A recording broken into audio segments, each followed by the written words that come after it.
영토. 안녕하세요, 영토입니다.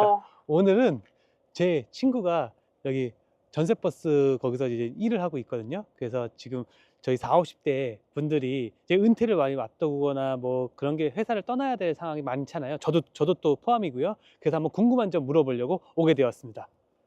보시죠. 기아 자동차의 대형 버스인 그랜버드. 이 차 같은 경우는 그기아 그랜버드 신형차고요. S 프리미엄이라는 차량입니다. 그리고 실크로드라고 해서 이거는 기아 그랜버드가 차 종류가 되게 많더라고요. 많은데 그 중에서 이제 어떤 종류가 있는지는 제가 이따 물어보겠습니다. 네.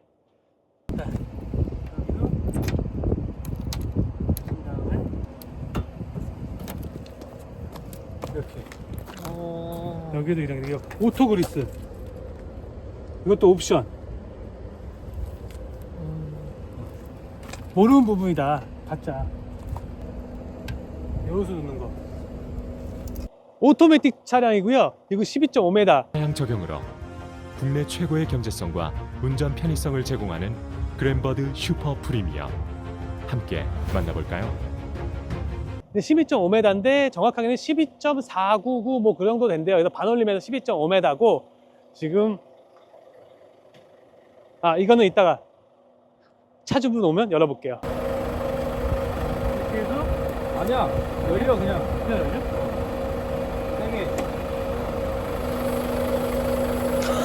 이렇게 열려. 와 신기하다. 일로 와보시면 에어필터가 엄청 크죠? 엔진. 그러니까 이게 앞에 달려 이게 트럭 엔진하고 똑같습니다. 이게 10,000cc가 넘는 엔진이고, 여기 보시면 보통 트럭은 앞에 저기 프로펠러가 이렇게 돼 있으면 이제 앞에 엔진이 달려 있는 거고, 버스는 뒤에 엔진이 달다 보니까 뒤에 이렇게.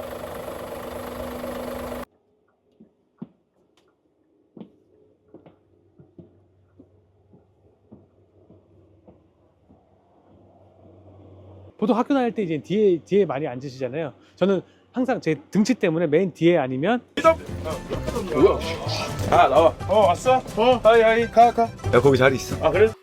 여기에 많이 앉았습니다. 제가 보시면 가장 궁금했던 부분, 저기 요즘 버스들은 이제 저렇게 이머전시 문이 있어요. 이 문은 어떻게 열리나 가장 궁금했거든요. 한번 열어볼게요. 그리고 이 차는 보시면 이렇게 슬라이딩 기능도 있는 차입니다. 네, 보시면 이렇게 해가지고 이렇게 옆으로 떨어지고 옆으로 붙이고 하는 기능도 있는 차라고 보시면 되고요. 여기 빨간색 끈이 있잖아요. 여기 빨간색 끈을 당기면 이렇게 앞으로 씌울립니다.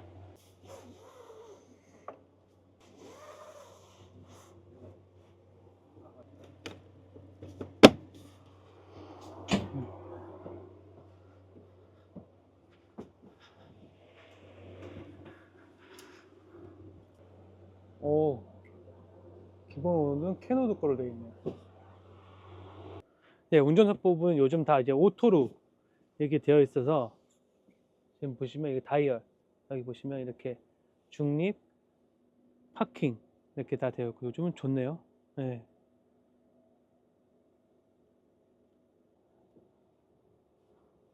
공기청정기. 그리고 여기를 딱 이제 뭐 다 튜닝을 하고 막 한다 하더라고요. 네.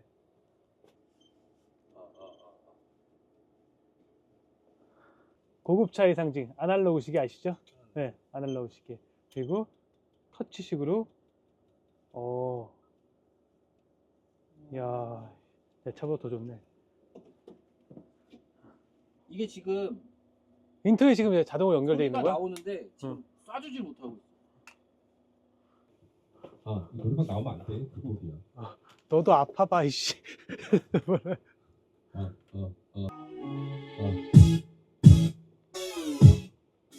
이게 저랑 고등학교 때부터 계속 친한 친구거든요. 거의 몇 년직이죠? 25년직인데 이 친구랑 한번 인터뷰 하면서 가보겠습니다. 그럼 출발!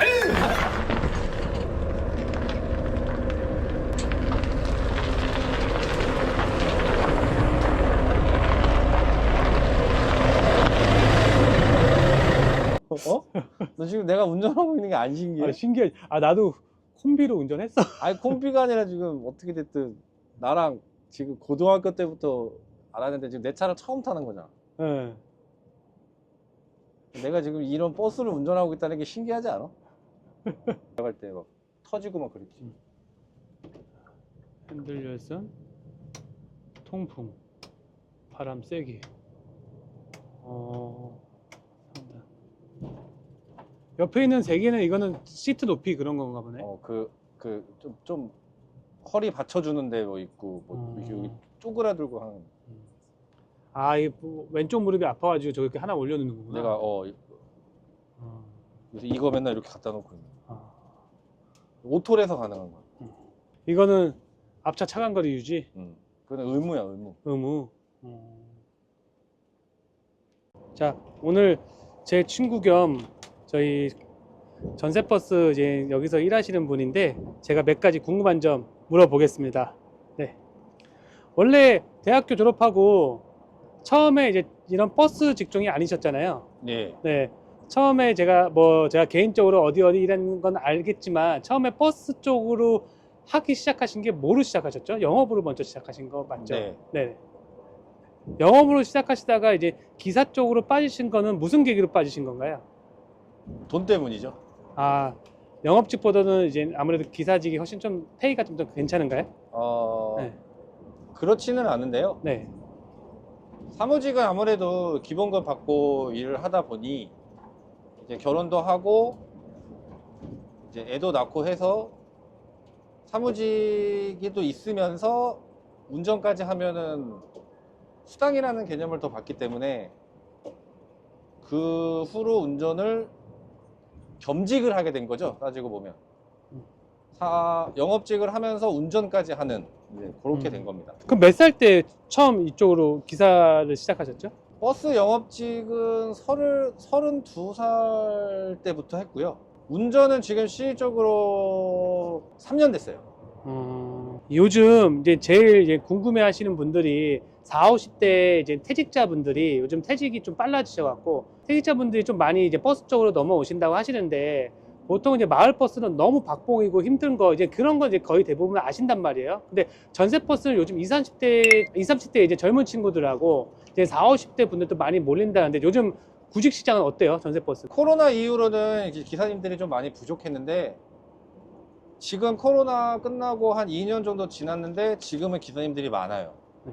이 뭐 잡코리아나 이런데 뭐 구인 광고 올리면은 하루에 뭐 한 20명, 30명씩 지원을 하고 있죠. 처음부터 이제 마을버스나 이제 그런 걸 건너뛰기 위해서 화성이나 뭐 상주 교육을 많이 추천을 하는데 그런 교육이 좀 도움이 될까요? 도움은 되죠. 아, 네. 근데 도움이 아예 너무 안 오래 되지는- 걸리더라고요. 도움이 아예 안 되진 않고요. 실적으로 제가 생각하기에는 뭐 연세가 좀 있으시면은 거기서 하는 게 좋은데 바로 현장에 나와서 운전하는 게 네. 운전하면서 감을 잡는 게 가장 빨라요. 근데 이제 아무래도 신입들은 회사에서 그렇게 바로 채용을 하진 않죠. 그럼 처음에 신입을 받아주는 거는 마을버스랑 이제 전세버스로만 알고 있는데 네. 근데 마을버스보다는 이제 전세버스가 아무래도 조금 운행이 조금 더 쉽다는 걸로 알고 있거든요. 좀 널널하죠. 네네. 마을버스는 8시간 뭐 이렇게 운전을 해야 되는데 전세버스는 말 그대로 그달마다 어디로 갈지는 모르죠. 뭐 출퇴근을 할 수도 있고. 그러면 처음에 입사 기회를 주어진다면 처음에 하는 연수 같은 경우는 무급이잖아요. 예. 네, 그게 보통 한 며칠 정도 연수를 받고 현장에 투입이 될까요? 지금 가장 빠르게 했던 애가 일주일, 좀 오래 했던 분이 한 2, 3주?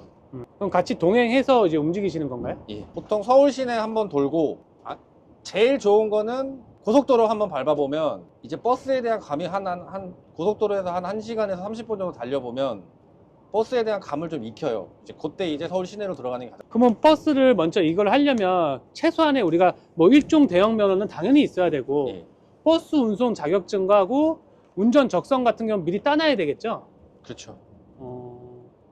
보통 신입분들은 그거 다 따고 오시나요? 네. 그럼 보통 이제 가장 중요한 거 우리 월급 같은 경우는 초보 기사님들은 보통 얼마 정도 받으시나요? 그거는 회사마다 달라요. 최저임금 주는 데도 있고 일 스타일에 따라 좀 달라요. 뭐 출퇴근만 하시는 회사들은 뭐 기본급이 조금 높은 경우도 있고 뭐 아닌 경우도 있고, 그러니까 이거는 정확하게 뭐 얼마다라고 이게 예민해요. 아니 되게 예민하다.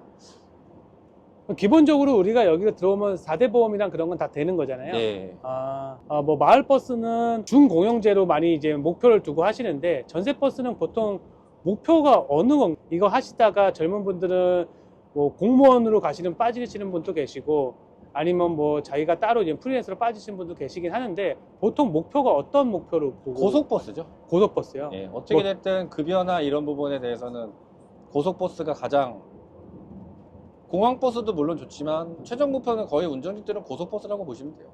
근데 뭐 목표라기보다는 자기 적성에 맞는 곳으로 가는 거죠. 나는 마을버스가 좋다, 시내버스가 좋다, 뭐 전세버스가 좋다, 뭐 공항버스가 좋다, 고속버스가 좋다 이런데, 어떻게 됐든 대우는 고속버스가 가장 좋은 것 같아요.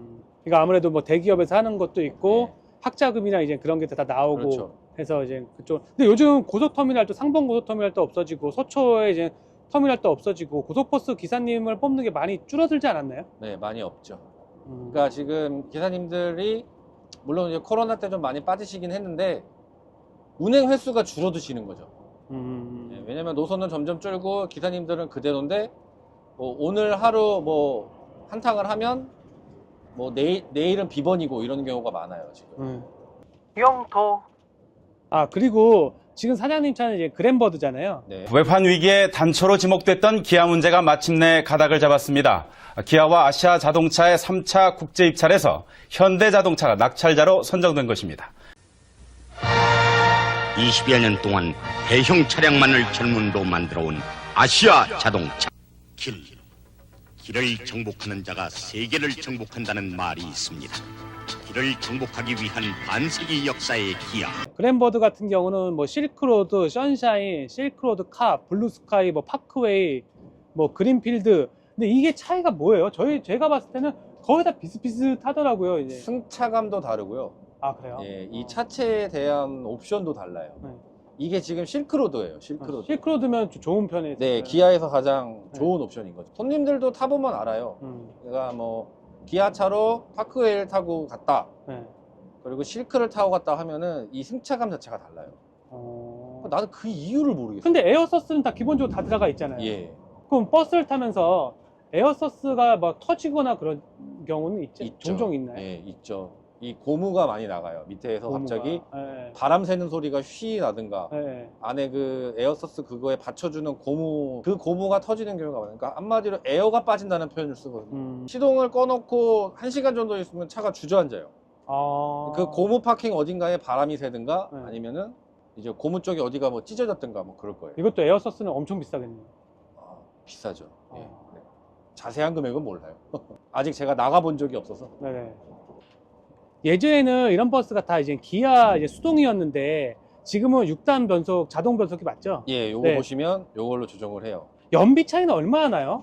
예전에는 많이 차내는데 요 똑딱이 버튼으로 하는 것은 연비 차이가 많았는데 요즘 연비 차이가 거의 없어요. 그래서 요즘은 거의 오토로 많이 예, 뽑으시는. 거의 오토죠. 스틱을 뽑는 회사가 없을 거예요.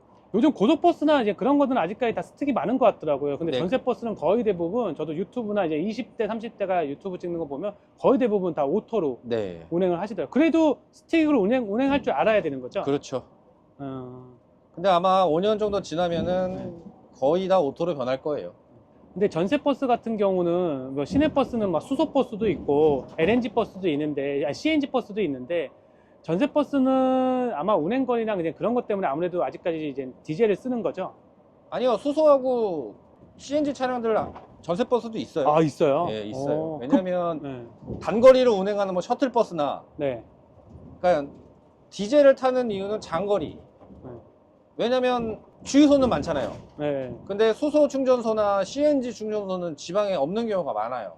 지금 이 차는 그러면 속도 제한이 스타렉스 뭐 11인승처럼 속도 제한이 있나요? 리밋이? 네, 110에 걸려 있어요. 110에 걸려 있어요. 110 이상 절대 달리지 못해요.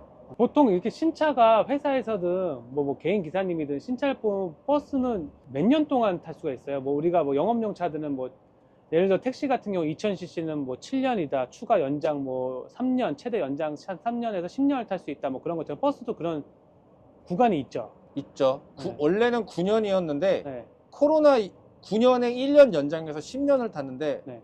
코로나 때 10년을 더 연장해 줬어요. 그래서 어. 제가 알기로는 11년까지 연장을 2년 정도 해서 네. 근데 실질적으로는 9년이에요. 9년. 어, 9년에 2년 연장해서 11년까지 타는 걸로 알고 있어요. 보통 그 정도 타시면 한 50만 킬로 정도 타시겠네요. 고속버스 같은 경우는 거의 100만이 넘어갈 때 아, 차들도 100만. 있고요. 근데 네. 전세버스 같은 경우는 거의 한 50만, 그냥 50만 정도 50만. 되는 것 같아요. 그럼 거의 대부분 수출 보내겠네요. 네, 그러면. 저희 회사 차 중에 지금 제일 오래된 차가 네. 44만 정도 탔어요. 왜냐면 네. 저희가 코로나 또 3년이 있어가지고 네네. 그때 운행을 거의 못했기 때문에 음... 이것도 2005년 9월식인데 지금 2만 5천을 뛰었어요. 네. 생각보다 그렇게 많이 뛰진 않는데 대신 고속버스는 엄청 뛰죠. 100만 넘는 것도 봤어요. 그래도 저는 이제 기본적인 상식으로 보면 나중에 이제 중고차나 이제 수출 보낼 때 아무래도 이렇게 고속을 많이 뛴 버스가 시내버스보다는 훨씬 가격을 더 잘 받지 않을까 생각이 드는데 맞나요? 뭐 어떤 길들이기가 잘 돼 있을 거 아니에요, 고속 주행. 버스는 승용차 팔듯이 키로수를 안 봐요. 아, 그래요? 예, 몰랐어요. 무조건 연식으로만 따져요. 뭐 이제 수출 보내는 애들이 뭐 차를 가져가든지 승용차 같은 경우는 뭐 연식과 키로수를 좀 많이 보는데 버스는 워낙에 고마력이고 워낙에 영업용으로 거진 영업용으로 타기 때문에 걔네들이 보통 그 수출하는 애들이 가져가는 그런 것들은 거의 키로수를 보질 않아요. 연식으로만 따져요. 뭐 2015년식, 16년식, 17년식, 뭐 18년식 이런 식으로. 금액이 거의 표준화되어 있습니다. 17년식, 제가 최근에 팔았던 차가 17년식 회사에서 참판데 1,300 정도 할 거예요. 마을버스도 요즘 보면 언론에서는 기사 구하기 힘들다고 하지만 저는 이제 마을버스도 이제 운수회사 이름 말하기는 좀 그렇지만 성수동에서도 한번 넣어보고 제가 한번 넣어봤거든요. 저도 이제 버스 쪽으로 가려고 좀 많이 고민했고 하다가 이제 마지막으로 한번 더 제 일을 한번 해보자 해서 버스 쪽으로 안 가긴 됐는데 연락이 없더라고요. 언론에서는 마을버스 기사가 구하기 힘들다고 하고 근데 전세버스 같은 경우는 초보자도 받아주잖아요. 전세버스는 초보자를 받아주는 이유가 뭔가요? 잘 안 받아주는데요. 뭐지? 아, 잘 안 받아줘요? 네. 아, 근데 어느 구직 사이트에 보면 초보자도 가능이라고 적혀 있어가지고 어느 정도 경력을 있는 사람을 선호를 하고요. 네네. 경력이 없는데 좀 젊으시다. 네.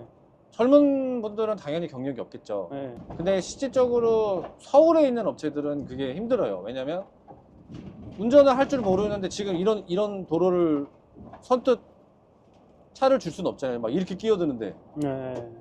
근데 지방에 있는 데는 그게 가능해요. 왜냐면 지방은 말 그대로 지방이고 차도 별로 없는 구역이 있을 수도 있고. 근데 서울은 실질적으로는 그런 게 힘들어요. 저희 40, 50대들이 이제 제일 관심이 많은 게 이제 버스 운전직이긴 한데 고학력자나 뭐 대기업 다니시는 분들도 많이 오시긴 하나요, 요즘? 그렇죠. 제가 그러니까 같이 일했던 기사님들 중에 연세 좀 있는 분인데 대학 영어 교수셨어요. 네, 정년퇴직하시고 그냥 취미 삼아 오셔서 하는 경우가 많았죠. 뭐 이것도 약간 좀 아는 사람이 있어야 되겠네요. 그렇죠. 네, 제가 아시는 지인분도 친구분이 있으셔서 좀 들어가기 좀 수월했고 그럼 저도 나중에 들어가기 조금 수월한 거죠? 그렇죠. 네, 저도 어떻게 될지 모르기 때문에 저도 항상 긴장하며 살고 있습니다. 내비 있죠.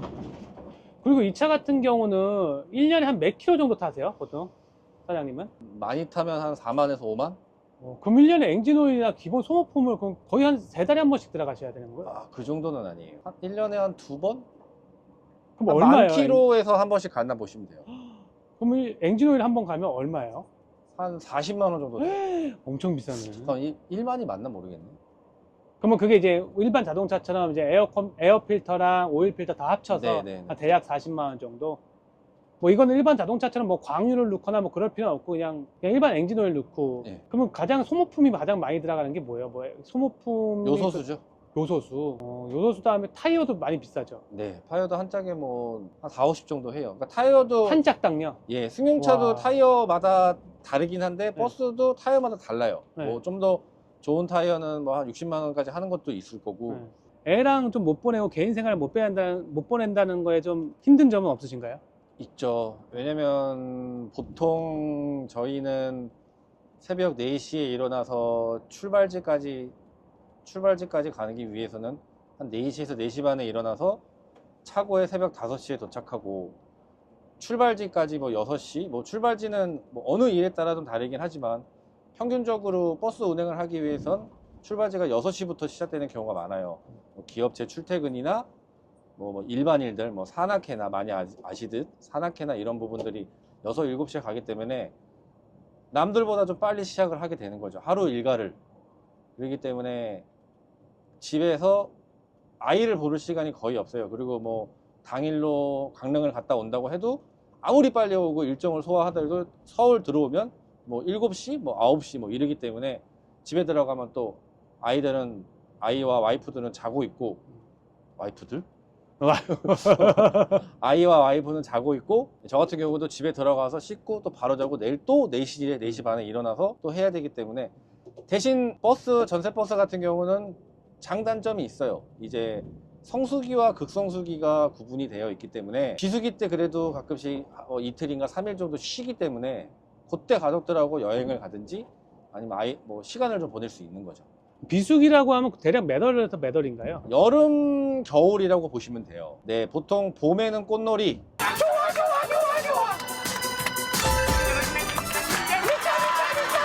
여름에 이제 아이들 방학이나 이런 경우 때 본인들끼리 놀러 가는 게 많기 때문에 그때가 이제 비수기고, 가을에는 이제 단풍 시즌이나 기업체 연수 뭐 이런 게 많기 때문에, 그리고 겨울에는 스키장 빼고는 거의 뭐 일반 일이 없다고 보시면 돼요. 아, 이제 스키장에서 운영되는 뭐 대명 리조트나 이제 그런 데서 운영되는 것도 다 이제 외주 이렇게. 네, 자기네- 시즌 버스로 해가지고 이제 스키장 대명이 뭐 어느 업체에 선정을 해서 뭐 비발디 파크 정기 운행, 뭐 시즌 버스라고 하죠. 겨울에 네네. 운행하는 거.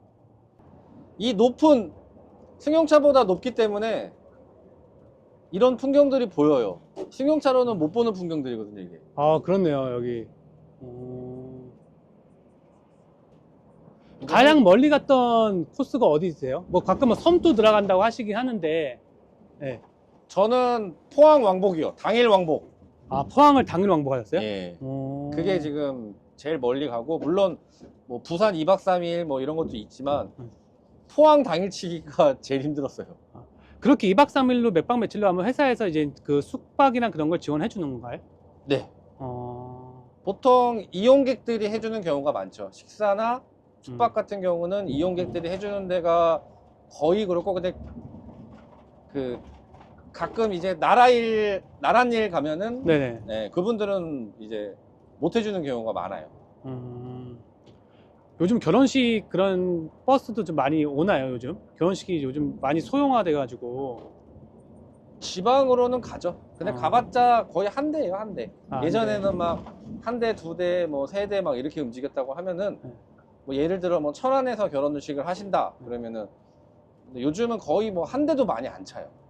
이게 지금 45인승인데 예식 버스 같은 데 가면은 한 20분 뭐 이렇게밖에 안 타시더라고요.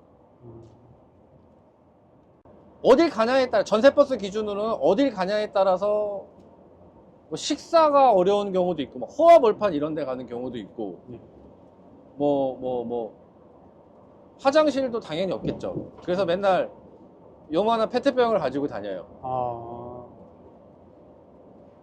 근데 보통 이제 아침에 제 아시는 지인분도 아침에 이제 출퇴근이나 뭐 학단이나 이제 그런 거 하시는 분들 계신데 중간에 이제 비는 시간이 많다 하시더라고요. 예. 근데 뭐 겨울 같은 경우도 힘드시겠지만 여름에는 그렇다고 에어컨을 계속 틀어놓고 있을 수는 없잖아요. 네. 그럴 때는 어떻게 시간을 보내세요? 트렁크 밑에 있어요. 아, 트렁크- 안에 짐칸 수화물 넣는데요? 네, 요 네. 밑에 트렁크에 거기가 위에 여기서 열을 다 흡수하기 때문에 밑에 트렁크는 시원하거든요. 네네. 지금 그래도 버스 업계에서 그래도 꽤 경력이 있으시잖아요. 그러면 지금 저희 나이 때 이제 은퇴를 하고 회사를 이제 제2의 인생을 사시려는 분들한테 이 전세버스에 대한 이제 추천을 해주실 만한가요? 큰 차를 내가 할 수 있을까? 그런 막연한 두려움이 있거든요. 그렇죠. 네, 그런 부분에 대해서 혹시 말해주실 게 있으신가? 버스 운전은 생각보다 쉬워요. 이제 처음에 다들 하시는 게 겁이 나서, 네, 아무래도 맞아요. 차가 크니까 무서운데 실질적으로 운전을 하다 배우시면은 버스가 진짜 편해요. 가장 무서울 때가 그런다고 하시더라고요. 1차로로 고속도로 쭉 달고 버스 정선 타고 있는데 갑자기 오른쪽에 차가 튀어나올까봐. 그렇죠. 그게 엄청 무섭다 하더라고요. 네, 맞아요. 왜냐면 사고가 나면 어쨌든 내가 피해자라도 손해인 건 맞거든요. 맞아요. 네. 저도 몇 번 급브레이크 밟은 적 많아요. 버스들은 그래도 어느 정도 이제 우리들이 이제 하던 게 있기 때문에 양보나 이런 걸 좀 해주는데 카니발이나 네. 이제 그런 차들이 이제 전원타선 타려고 갑자기 왜냐면 버스도 말 그대로 제동 거리가 길기 때문에 그런 경우가 많죠. 그리고 만약 급브레이크 밟으면 또 승객이 타고 있으면 또 그 CR을 또 컴플레인을 또 네. 기사님이 다 받으셔야 되는 거죠. 네, 그게 또 민원인 거죠. 내가 잘못하지 않아도 내가 급브레이크를 밟았기 때문에 제가 원망을 들어야 돼요. 리뷰를 하면 항상 선물을 드립니다. 제가 버스라서 기름을 넣어드리긴 너무 부담돼서 네, 리뷰 원하시는 분들은 연락 제 지인들만